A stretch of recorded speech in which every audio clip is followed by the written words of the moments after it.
ललाटविकलज्जलप्रवाहपावितस्थले कलेवलम्ब्य लम्बिताम्बुजङ्गतुङ्गमालिकां डमड्डमड्डमड्डमन्निनाथवड्डमर्वयं चकार चण्डताण्डवं तनोतु नः शिवः शिवम्। जटाकटाह सम्भ्रमभ्रमन्निलिम्प निर्झरि विलोलवीचवल्लरी विराजमानमूर्धनि धगद्धगद्धगज्ज्वलल्ललाटपट्टपावके किशोरचन्द्रशेखरे रतिः प्रतीक्षणं मम।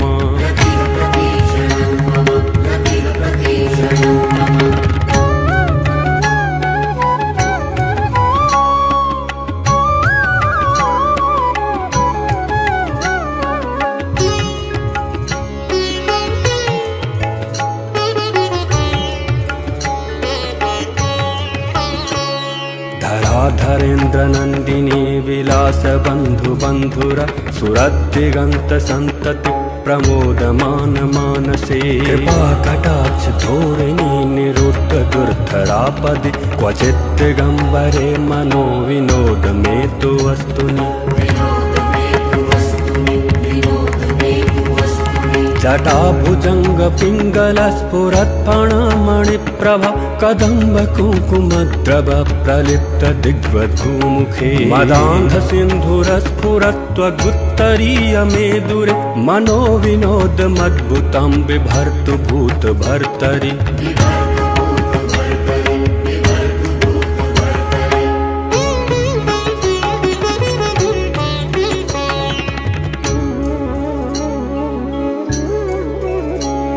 सहस्रलोचन प्रवृत्त शेषलेख शेखर प्रसून धूलिधूरिणी विदूसराङ्घ्रिपीठ भुजङ्गराजमालया निबद्ध जाटजूटक श्रियै चिराय जायतां चकोरबन्धुशेखरः। ललाट चत्वरज्ज्वलधनञ्जय स्फुलिङ्गभा निपीत पञ्चसायकं नमन्निलिम्पनायकं सुधामयूखलेखया विराजमान शेखरं महाकपालि सम्पदे शिरोजटालमस्तु नः।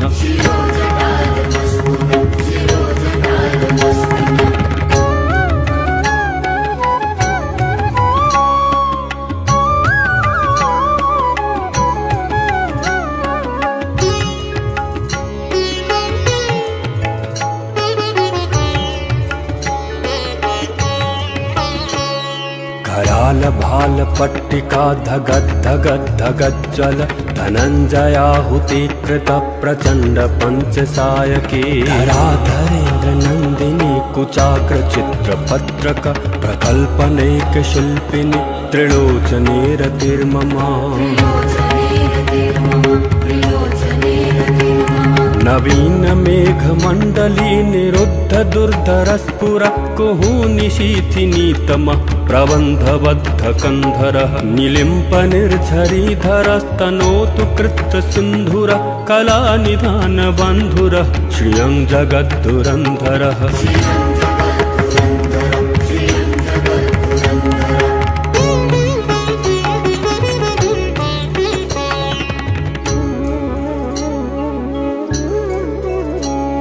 प्रफुल्ल नील पंकज प्रपंच कालिमप्रभा वलम्बिकण्ठ कन्दली रुचि प्रबद्ध कन्धरं स्मरच्छिदं पुरच्छिदं भवच्छिदं मखच्छिदं गजच्छिदान्धकच्छिदं तमन्तकच्छिदं भजे। अखर्व सर्वमङ्गला कला कदम्ब मञ्जरी रसप्रवाह माधुरे विजृम्भणा मधुव्रतं स्मरान्तकं पुरान्तकं भवान्तकं मखान्तकं गजान्तकान्तकान्तकं तमन्तकान्तकं भजे।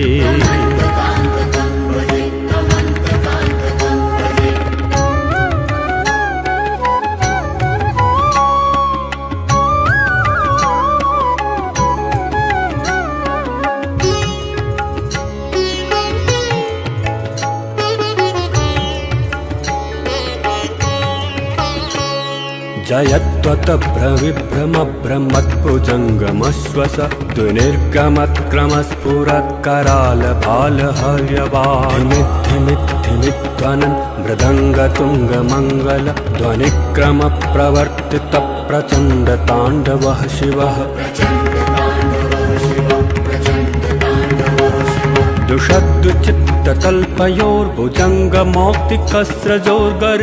दुषद्दुचित्ततल्पयोर्भुजङ्गमौक्तिकस्रजोर्गरिष्ठरत्नलोषयोः सुहृद्विपक्षपक्षयोः तृणारविन्दचक्षुषोः प्रजामहीमहेन्द्रयोः समप्रवृत्तिकः कदा सदाशिवं भजाम्यहम्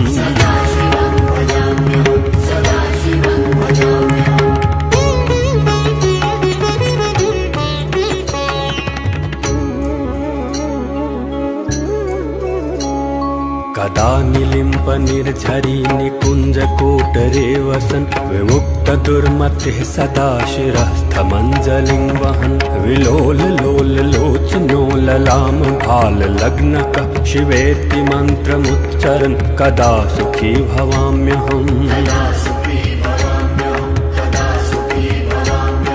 इमं हि नित्यमेव मुक्तमुत्तमोत्तमं स्तवं पठन् स्मरन् ब्रुवन्नरो विशुद्धिमेति सन्ततं हरे गुरौ सुभक्तिमाशु याति नान्यथा गतिं विमोहनं हि देहिनां सुशङ्करस्य चिन्तनं सुशङ्करस्य चिन्तनं सुशङ्करस्य चिन्तनम्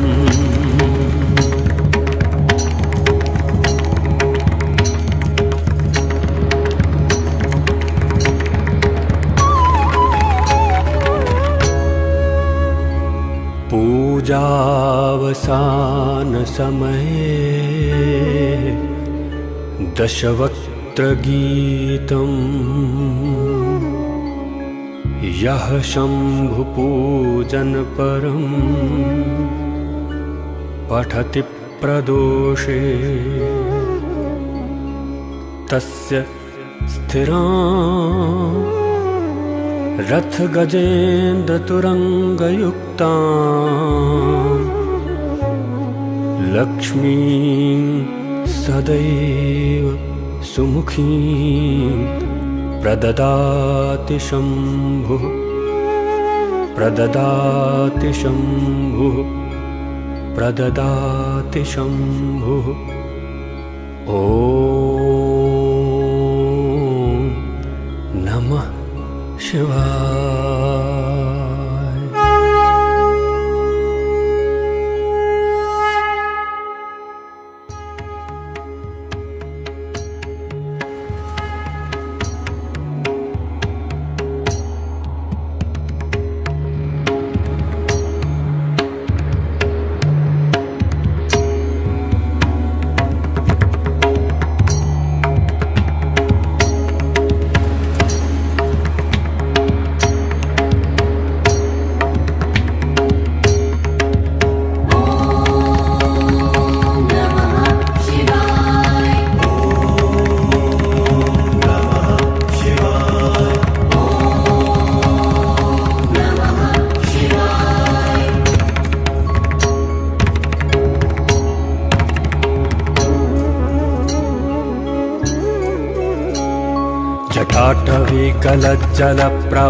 जटाटवीकलज्जलप्रवाहपावितस्थले कलेवलम्ब्य लम्बिताम्बुजङ्गतुङ्गमालिकां डमड्डमड्डमड्डमन्निनाथवड्डमर्वयं चकार चण्डताण्डवं तनोतु नः शिवः शिवम् जटाकटाह सम्भ्रमभ्रमन्निलिम्पनिर्झरि विलोलवीचवल्लरी विराजमानमूर्धनि धगद्धगद्धगज्ज्वलल्ललाटपट्टपावके किशोरचन्द्रशेखरे रतिः प्रतीक्षणं मम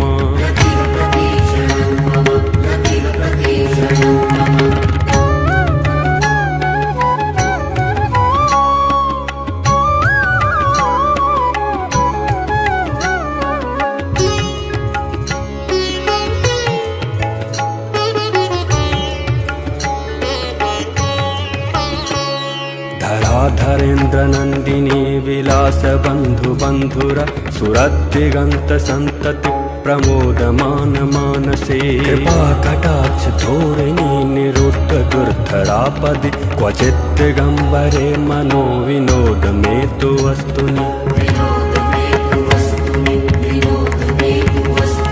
जटाभुजंग पिंगल स्फुरत्फणमणिप्रभा कदम्ब कुङ्कुमद्रव प्रलिप्त दिग्वधूमुखे मदान्ध सिन्धुरस्फुरत्वगुत्तरीय मेदुरे मनो विनोदमद्भुतं बिभर्तु भूत भर्तरि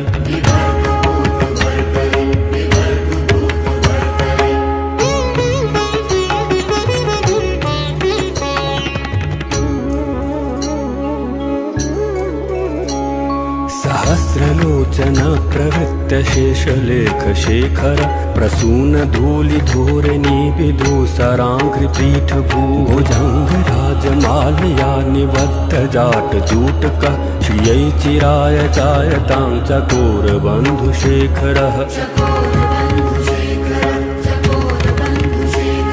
ललाट चत्वरज्जल धनञ्जय स्फुलिङ्गभा निपीत पंचसायकं नमन्निलिम्पनायकं सुधामयूखलेखया विराजमान शेखरं महाकपालि सम्पदे शिरोजटालमस्तु नः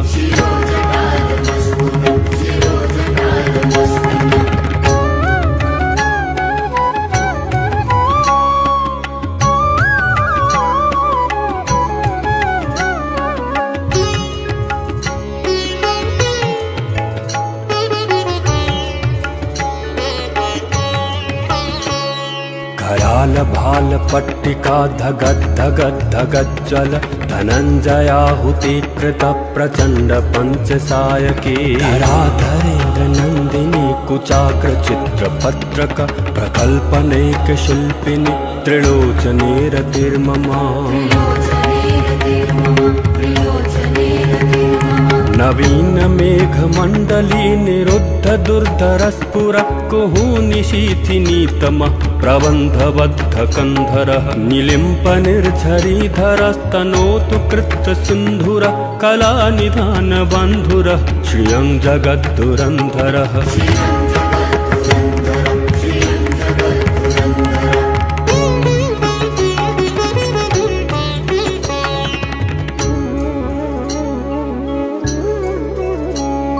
प्रफुल्ल नील पंकज प्रपंच कालिम प्रभा वलंबि कंठ कंदले रुचि प्रबद्ध कंधरं स्मरच्छिदं पुरच्छिदं भवच्छिदं मखच्छिदं गजच्छिदान्ध कच्छिदं तमन्त कच्छिदं भजे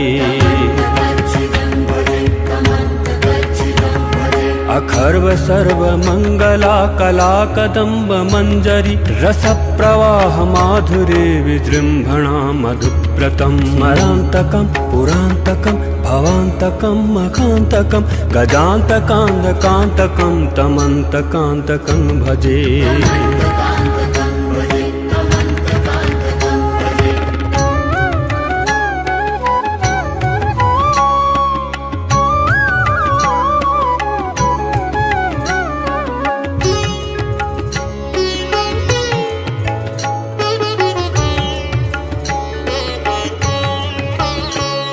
जयत्वत प्रविभ्रम ब्रह्मत्पुजङ्गमश्वस द्विनिर्गमत्क्रमस्फुरत्कराल भाल हर्यवाधिमिद्धिमिद्धिमिध्वनन् मृदङ्गतुङ्गमङ्गल ध्वनिक्रम प्रवर्तित प्रचण्ड ताण्डवः शिवः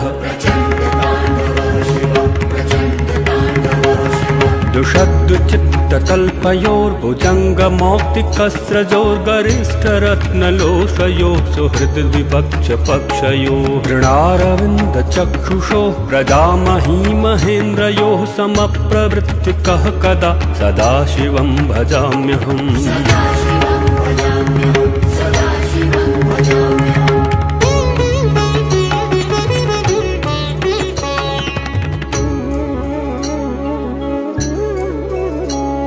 कदा निलिम्प निर्झरी निकुंज कोटरे वसन विमुक्त दुर्मतिः सदा शिरस्थमञ्जलिं वहन् विलोल लोल लोच नो ललाम भाललग्नकः शिवेति मन्त्रमुच्चरन् कदा सुखी भवाम्यहम्। इमं हि नित्यमेव मुक्तमुत्तमोत्तमं स्तवं पठन् स्मरन् ब्रुवन्नरो विशुद्धिमेति सन्ततं। हरे गुरौ सुभक्तिमाशु याति नान्यथा गतिं विमोहनं हि देहिनां सुशङ्करस्य चिन्तनं सुशङ्करस्य चिन्तनं सुशङ्करस्य चिन्तनम्।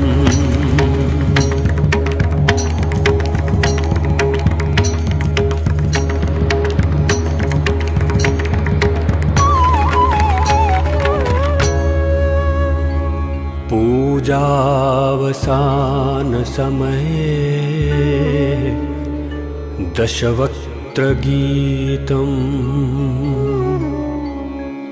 यः शम्भुपूजन परं पठति प्रदोषे तस्य स्थिरा रथ गजेन्द्र तुरंगयुक्ता लक्ष्मीं सदैव सुमुखीं प्रददाति शम्भुः प्रददाति शम्भुः प्रददाति शम्भुः। ॐ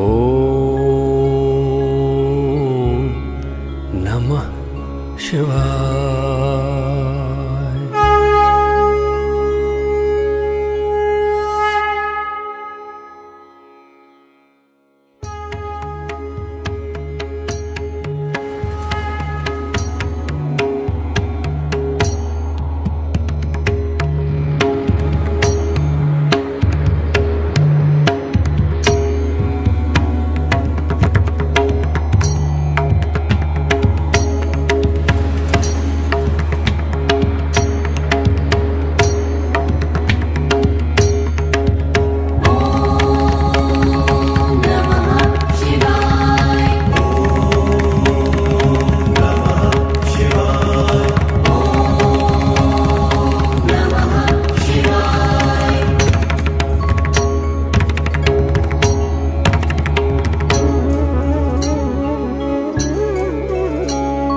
जटाटवीकलज्जलप्रवाहपावितस्थले कलेवलम्ब्य लम्बिताम्बुजङ्गतुङ्गमालिकां डमड्डमड्डमड्डमन्निनादवड्डमर्वयं चकार चण्डताण्डवं तनोतु नः शिवः शिवम्।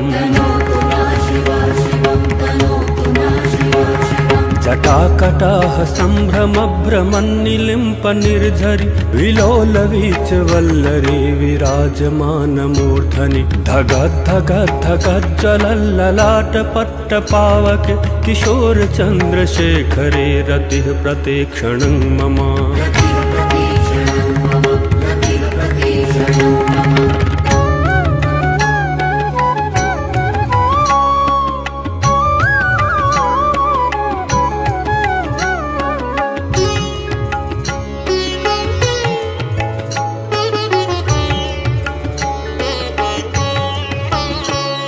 धराधरेन्द्र नन्दिनी विलास बन्धु बन्धुरा सुरद्दिगन्त सन्तति प्रमोदमान मानसे कृपा कटाक्ष धोरिणी निरुद्ध दुर्धरापदि क्वचित् दिगम्बरे मनो विनोद मे तु वस्तुनि।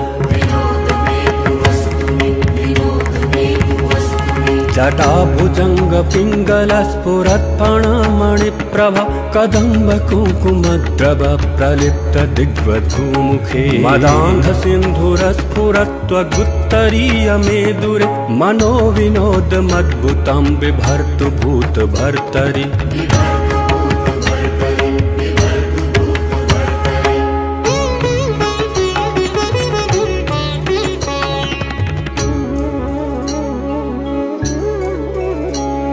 सहस्रलोचन प्रवृत्त शेषलेख शेखर प्रसून धूलि धूरिणी विदूसराङ्घ्रिपीठ भुजंग राजमालया निबद्ध जाट जूटकः श्रियै चिराय जायतां चकोर बन्धु शेखरः। ललाट चत्वरज्ज्वल धनञ्जय स्फुलिङ्गभा निपीत पञ्चसायकं नमन्निलिम्पनायकं सुधामयूखलेखया विराजमान शेखरं महाकपालि सम्पदे शिरोजटालमस्तु नः।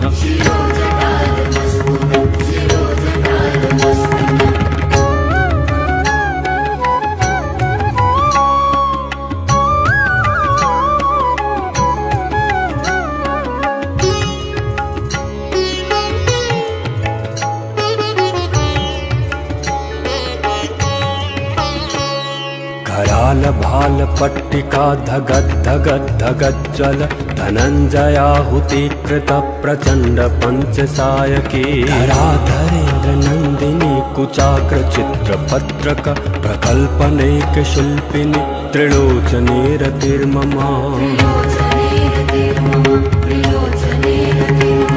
नवीन मेघमण्डली निरुद्ध दुर्धरस्फुर कुहूनिशीथिनीतमः प्रबन्धबद्ध कन्धरः निलिम्प निर्झरीधरस्तनोतु कृत्तसिन्धुर कलानिधान बन्धुरः श्रियं जगद्धुरन्धरः।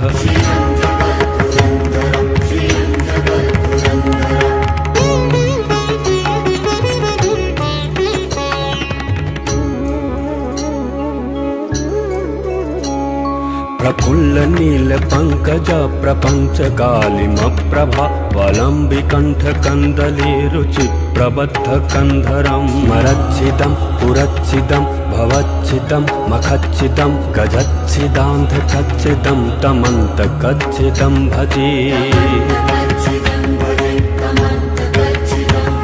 अखर्व सर्व मंगला कला कदम्ब मंजरी रस प्रवाह माधुरे विजृंभणा मधुव्रतं स्मरान्तकं पुरान्तकं भवान्तकं मखान्तकं गजान्तकान्तकान्तकं तमन्तकान्तकं भजे।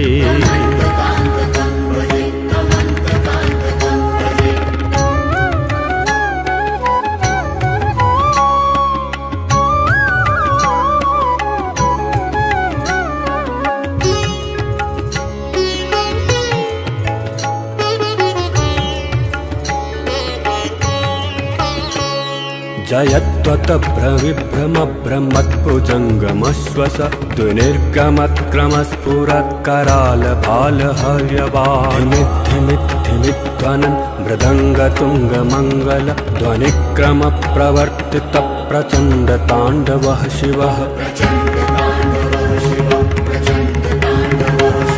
दुषद्दुचित्ततल्पयोर्भुजङ्गमौक्तिकस्रजोर्गरिष्ठरत्नलोषयोः सुहृद्विपक्षपक्षयोः ऋणारविन्दचक्षुषोः प्रजामही महेन्द्रयोः समप्रवृत्तिकः कदा सदाशिवं भजाम्यहम्।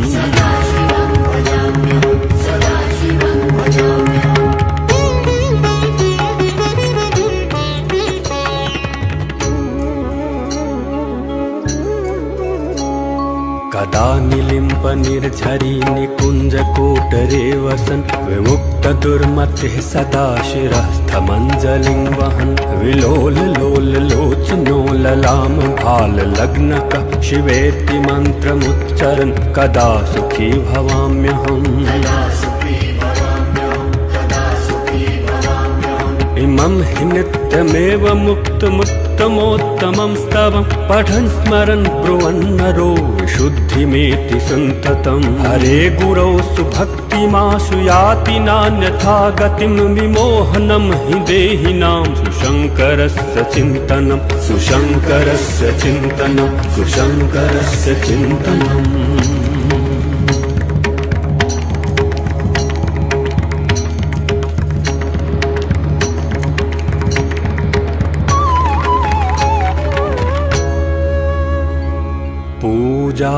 पूजावसान समये दशवक्त्र गीतम् यः शम्भुपूजन परं पठति प्रदोषे तस्य स्थिरा रथ गजेन्द्र तुरंगयुक्तां लक्ष्मीं सदैव सुमुखीं प्रददाति शम्भुः प्रददाति शम्भुः प्रददाति शम्भुः। ॐ नमः शिवाय।